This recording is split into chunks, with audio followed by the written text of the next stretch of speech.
If you ignore the gunfire and the constant tension, Benghazi exudes a sort of shabby charm which you can find throughout much of the city.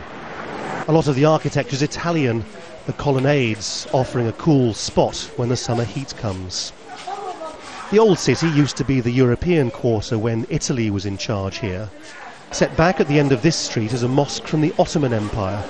Outsiders, it seems, are always having their way with Benghazi. This beautiful relic was built by the Italians when they were the colonial power here. People say Mussolini used to give speeches from the roof. After the Second World War and after independence, it became the seat of government for Benghazi when Benghazi didn't answer to Tripoli. None of that, of course, reflected Gaddafi's view that Libya should be a united socialist utopia, and so the whole place was left to rack and ruin. We were shown into this hidden gem, which is normally entirely locked up. It's an Ottoman palace which the tribal leaders used to hold meetings in. During Gaddafi's reign, it was simply closed down, its history unsuited to Gaddafi's vision. He just wanted to demolish the old history of Libya and just look at the Gaddafi era and his family and what his father and grandfather did in jihad in Sirte and fighting the Italians. And so places like this were just closed down and hidden from view? Exactly. They were against it totally to have it because it represents symbols of free Libya. But to him, colonialism? To him. To find out what happened when Gaddafi took over, you have to find people old enough to remember.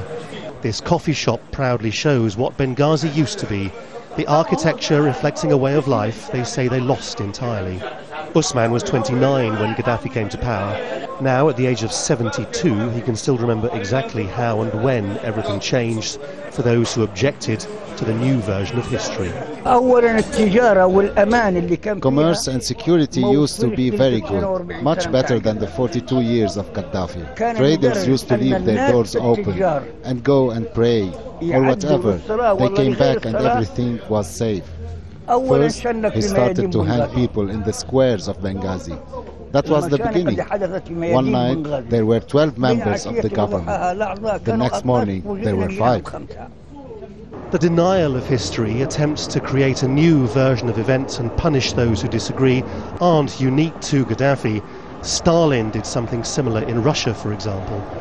But set back from the Roman remains and the Ottoman Medina, in 2011, Benghazi wants to create a new history, its own for once.